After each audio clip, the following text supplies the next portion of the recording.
Doctor Babasaheb Ambedkar open university.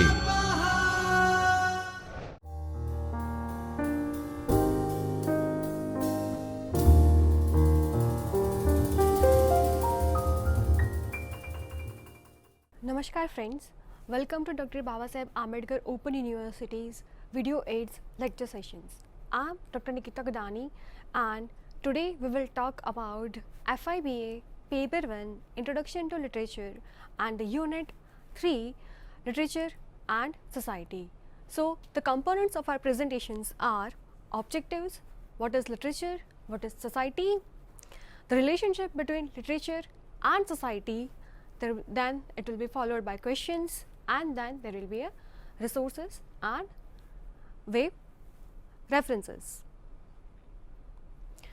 So if we talk about the objectives of our today's topic, then it will be explore the concept of literature and society, show the example of literature reflecting society, evaluate the relationship between the literature and society.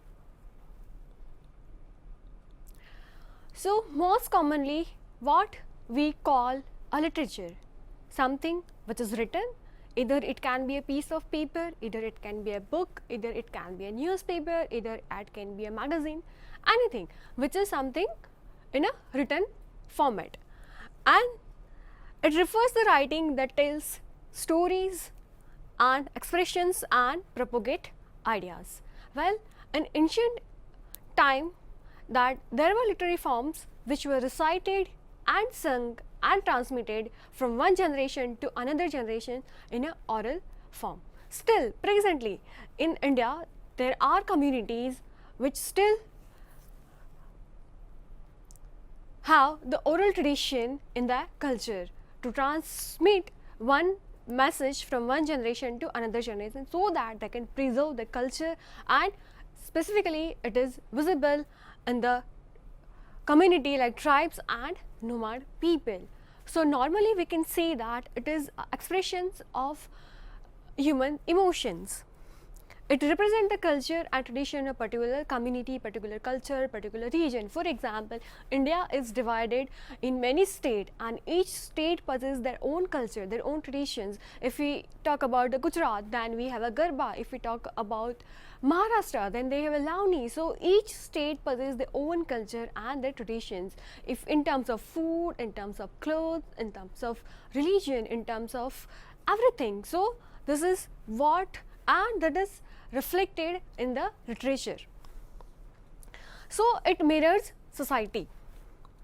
The word literature used in a broader sense. So it is something we cannot stick about that the literature is something this, or literature is something this, or literature is something specifically, or this one form we can call it literature. No, it is used in a very broader sense.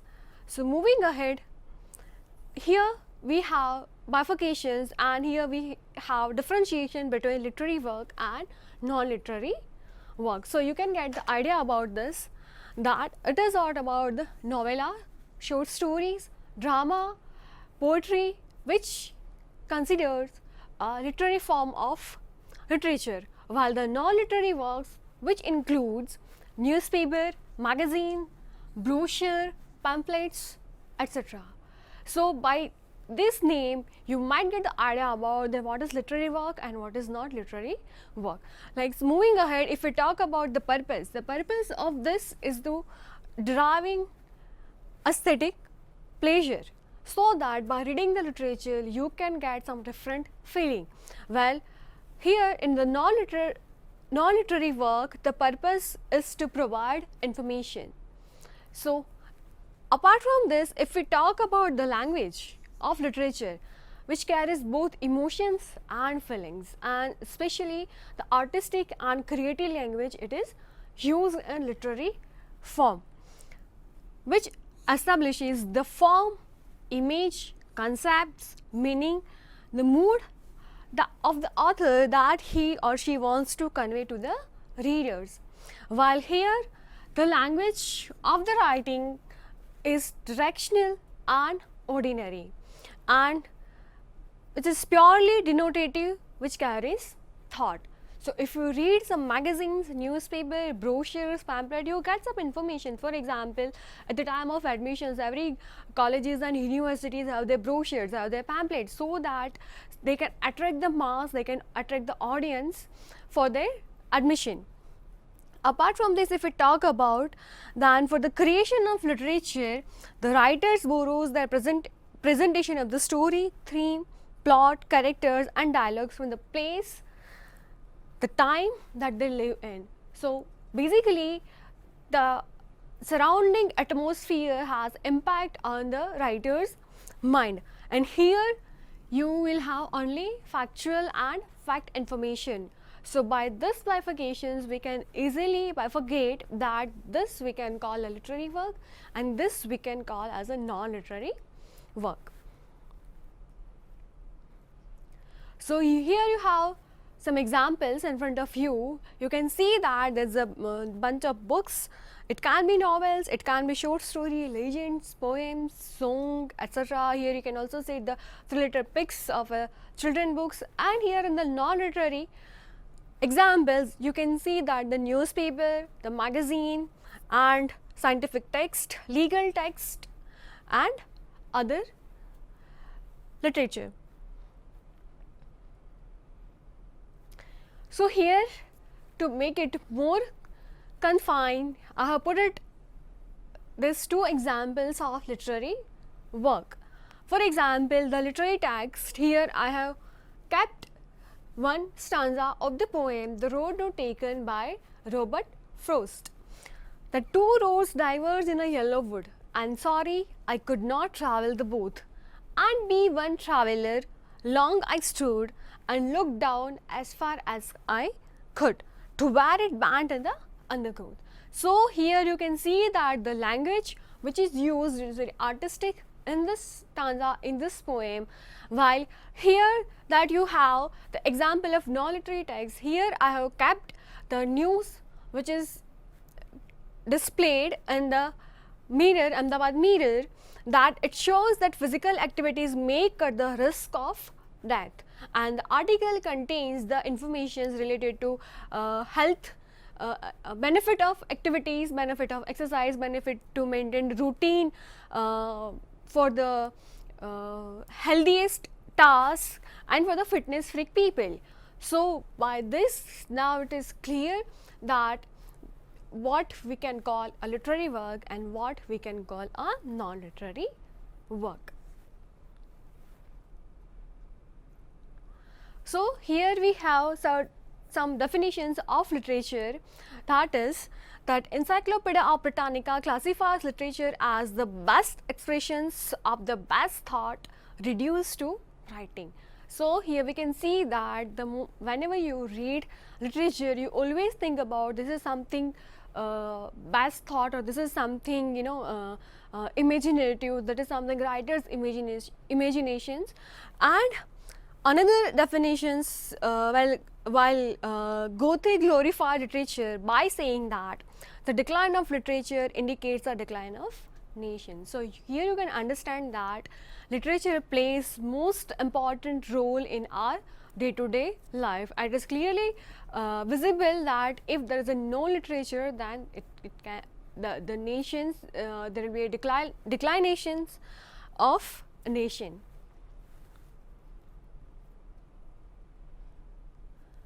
So here are some characteristics of literature. First and foremost, that is language, which is very sensitive, used in literature, that expresses emotions, thoughts and feelings. The writer, the language that he or she uses is most subtle and complex effects which multiply meaning of words. Readers have to take out the meaning from its multiple layers. So when you try to read literary work, you have to have a dictionary with you. It employs metaphorical and a symbolic language to describe something, to give some different effect to the particular situations. They use metaphoricals and symbolic words in literary work. Fictionality. is one of the most important characteristic of literatures. So they try to create literature which is fictional for the writer, but it can be the reader can narrate this piece of literature to their life. So highly a fictionality is the most important characters of the literature, as it is the product of writers' imaginations. It has no pragmatic functions like a newspaper, a book, as it is not written for a specific purpose. So the purpose of the literature, that is to provide aesthetic pleasure to the readers, while the purpose of this newspaper, books, magazine is to provide information to the reader. Is the profound human significations as it grows out of life. When we read great books, we come closer to the life and understand the human nature. So there are many great books, many epics there in our religion that it teaches us. For example, Gita, Bhagavad Gita, great book which contains the problem of the solution of each problems. So and it has a great impact on the human mind. So whenever we are stressed, whenever we are in a tensions, whenever we are in a worry and we do not find any solutions, the Bhagavad Gita is the best book which has a huge impact on a human mind. Thus literature is an expression of life through the medium of language. So here we can find out that the literature provides informations, literature provides aesthetic pleasure, literature provides transfer messages from one generation to another generation with the use of language. So now coming another components of our presentations, that is what is society. So normally what we call a society, a group of people, a group of certain community who follow certain pattern of religion, culture, they share common political authority, religion, custom and beliefs. And the most important component of society is human and human beings, because without human the society cannot develop and society cannot exist. It is also a group of people who their continuous and uninterpreted relationship. They share the continuous and uninterpreted relationship, and also a group of like-minded people largely governed by their own norms and their values. So normally we be a part of a society, we can imagine that yes, we are the part of a society, we live in a society where we follow some certain patterns of religion, we follow certain custom, we have a certain faiths, we have certain belief system as per our society's norms and custom.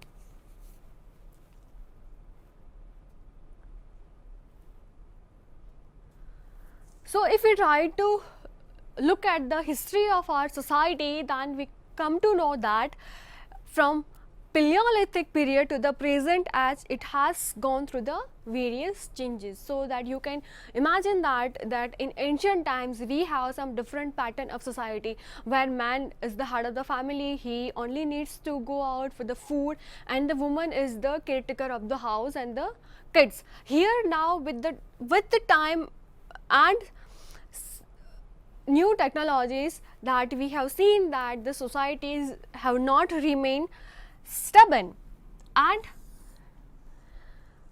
regards to the norms and values, and they are keep on changing. So and that also reflects in the form of literature.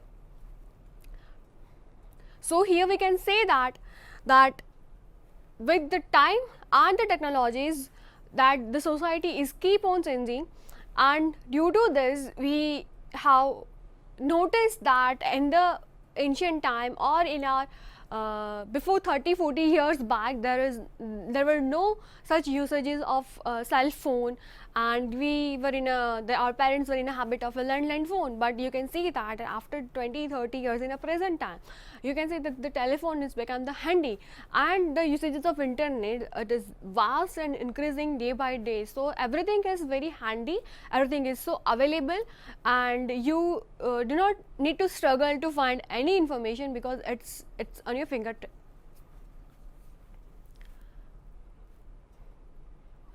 So now if we talk about the relationship between literature and society, that's the literature mirrors life and literature mirrors society. So the happening events, problems, solutions, happiness, sadness, any emotions and feelings, thus people's life depicted in literature. So when you try to read some literary piece, you can get the idea that it's all about human being and human beings' life. The society influences literature and the literature thus influences the society. So they both, so there is a two-way relationship between the literature and society.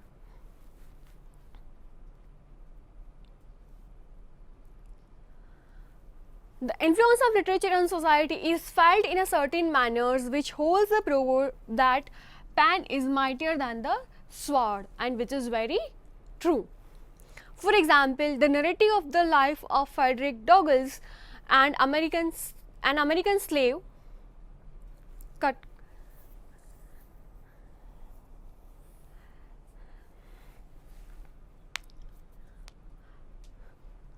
For example, the narrative of the life of Frederick Douglass, an American slave written by Frederick Douglass in 1845, directly influenced the white American society. It made the whites aware of the injustice and inhuman treatment of black slaves in the plantation system and brought the news awakening for the black Americans. So you can see that a book has become a source of inspirations for the others, and it has contributed in the part of movement. Another example, that is my experiment with truth by M.K. Gandhi, teaches the society the importance of truth, importance of value, importance of moral values, and showcase the high ideals for the healthy society to follow. On the contrary, we have another example of Toni Morrison's the novel Beloved, which is based on the true incidents. And when Morrison come across an article published in the newspaper that a slave mother who killed his child, Margaret, a slave in 1856, in order to free her child from the slavery, attempts to kill her own child so that her child would not have the same life as she has. Another way that we have a shout by Premchand depicts the poverty, caste prejudices, social inequality, the characters like moneylender, landowner, untouchables, laborers, oppressed women recur in his stories. The Taste of Hilsa by Kunj Mohan Singh, concerned with the oppressed class people, and The Taxi Driver by Kartar Singh Duggal explored the dark and the ugly side of humanity. So here you can see that the characteristics of social life which is depicted in this literary form. Now moving ahead, the literary text reflect economics, family relationship, the custom, the belief system, the moral, the religious, the social class, the political system of particular region and particular society. So these are the various features of the society which is reflect various features of and characteristic of the society. Now literature and society thus share a relationship where they feed and they nurture each other. Here you can see that the relationship between the literature and the society. For examples, here it is the social context of the creation. Then we have a social aspects over here, we have political aspect, we have economical aspect, we have religious, we have a cultural aspects, we have science and technology. So here on the other hand you can see that the literary works. So here you can see the characters and characterizations, you can see the setting of place and time, you can see the plot, you can see the point of view, you can see the styles and you can see the themes. So as you can see that the matching of this form here. So either social aspect can be a point of view for any writer, it can be a setting for any writer, it can they can create a character from the social aspects. For example, economic aspect can be a plot of particular story, particular novel. For example, economic aspect can also be a theme for the any novel. Science and technology, it can be they can derive a character from the science and fictions.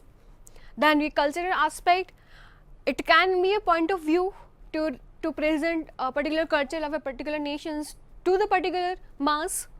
It can be a style of any writer who wants to emphasize on the culture. It can be a plot for any writer. So here you can see that, and here it's clearly visible that the social context of any particular era and the literary work, they goes together and they nurture and they both feed each other.